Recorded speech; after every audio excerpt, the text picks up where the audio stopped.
Ribbit. These are super fun. Hello, my people, and welcome. Today we are making origami frogs. Everybody say ribbit. Ribbit. And these frogs are extra fun because if you push them down just right, they actually, come back here. They actually flip and run away. So this, I like him right there. That's perfect. So this is one of the more difficult pieces of origami. We just learned it. We're excited to share it with you. First thing you need is a square piece of paper. I'm going to put the color side down. And the first move we're going to make is a taco fold. Or halvesies, however you'd like to look at that. Straight across. Now, usually we'd open this up. We're not gonna. I'm going to make sure my flap is open to the right. And we're going to take the top corner and fold it over to meet the side. Gonna line it up nicely. It kind of makes a triangle at the top. Okay. That's our first move. What we do on one side, though, we have to do on the other. So I'm gonna take this point and make it meet this side over here. Folding it over, lining it up. And we're basically taking that fold that we just made and folding it back over itself, right? As we open it back up, you see an X. X marks the spot. That means we're ready to continue moving on. We're going to turn our paper. And we're going to do the same thing we did on the bottom, on the top. Going to bring it over, make our triangle, open it back up. We're not done yet because I don't have a full X. So we're going to take this side, fold it over itself, traveling over to the far side. If you see a little bit of white paper, it's really okay. It's going to be forgiving. Now there's a diamond in the middle. Now we have a diamond in the middle and two X's, which is awesome. All right. Next step is our squash fold. We're only going to do one squash fold, and it's going to be on the top here. So I'm going to take these two sides of my X's, touch them together, and push them down. It's hugging you. It's hugging me, right? And then I'm going to very gently take the top of that, press it down, and crease it. So we've got our squash fold, right? That hourglass squashed down to make that triangle at the top. We are only going to do that on one side. We are not going to do it on both sides. This is going to start out being our frog's head. Now, the next step we're going to take is going to be to fold his feet up.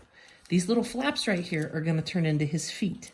Now, we don't want feet that lines up with his nose, right? We want feet that stick out a little bit. So I'm just going to make a small triangle that travels away right here on both sides.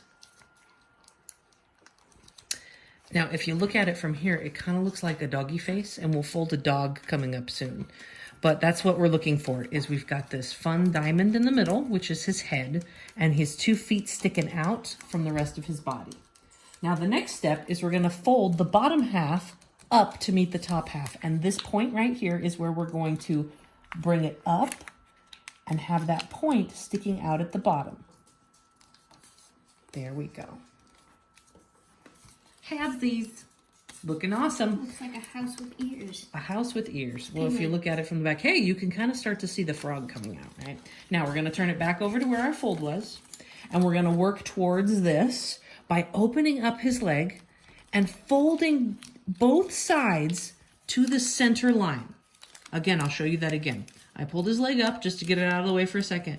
And I'm going to fold this half over to the center line and crease it and then put his leg back down. What I do on one side, I'm going to have to do on the other side. I pick his leg up. I'm going to fold this to the very center, meeting it in the middle with the rest of my froggy. Creasing it and letting his foot back down. Yeah, I know. So he's kind of looking like a frog at this moment. He just doesn't have back legs. So we got to give him some back legs, all right? So we're going to take this bottom half, and like we did before, we're going to fold it up to meet the top half of our frog. Notice that the top half's not changing anymore. It's just the bottom half we're working on for his feet and his backside. So we crease it, we let it go. Now we're gonna do one more type of squash fold. This squash fold is not easy, but if you can figure it out with me, you're gonna get some fun feet happening on the background. We are actually going to open this up. If you can see me, as I open it up, it's starting to make that triangle from our squash fold. I'm going to open it up and just crease that part. I'm going to do the same thing on the other side. I'm going to open it up, and that little triangle that I'm making, however imperfect it might be, I'm just going to crease it right there, right? Kind of starting to look like a box on the bottom, right?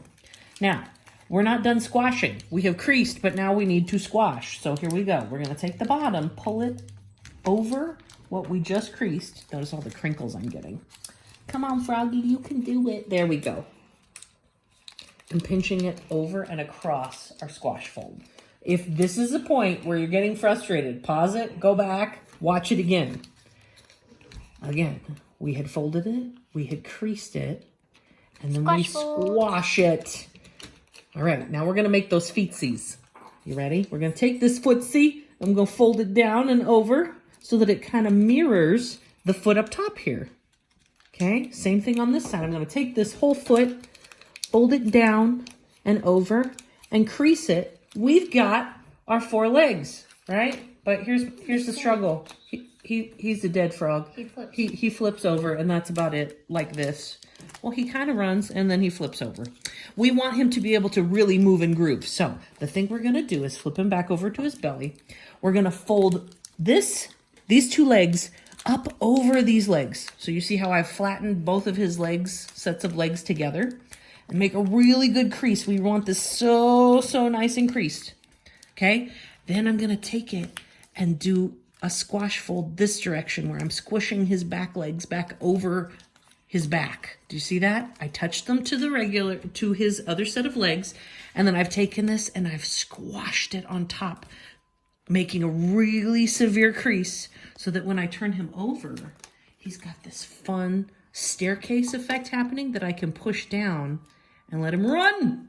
Well, he's not running very far. Mine flips. Last but not least, we're about to have a frog race in a second, but I want to give this guy some winning eyeballs. And I've been told that I've been putting my frog eyes way too close together. So I'm going to span them apart, make them nice and far apart. I'm going to give him a tongue too. I want him to succeed. There we go. He's got a tongue. You going to put some eyeballs on yours before we race? Okay. It's a tongue. Don't argue with me. All right, we got our friends all lined up. This one, I don't know how he's gonna win. He can't see. He can't see, but that's okay. I'll send him in the right direction. Are we ready? Okay, ready? Headed towards the finish line. Ready, set, go! Oh! Oh! Wait a minute, one more. Boop! Nope, he's done. Nope, he's done too. And the winner is, did you give him a name? Brown guy. Brown guy? Monsieur Toad. Monsieur Toad is the winner. You guys, this is so much fun to have frog races. See how far you can get your frogs to go. Something else that might be fun too is seeing what else you can race around the house. Now, I'm not endorsing running inside because it is definitely snowy outside. But you can race all sorts of things in the house. Race cars. You can see whose pencil falls to the floor fastest. There's lots of different ways to play with the idea of gravity and race things to a finish line. Monsieur Flippy is going to flip for you. Yeah, Monsieur Flippy. Man, they've all got French names. This is hops a lot. He's good at hopping, Monsieur but not hops going very far. So again, le winner, Monsieur Toad. Yes. Monsieur Toad. See, we're changing languages. Oui, would be the way to say it in French. Whoopsies. Thank you so much for joining us and doing some origami fun with us today. Have fun, be safe, and thank you from the bottom of our heart. We'll see you later, art friends.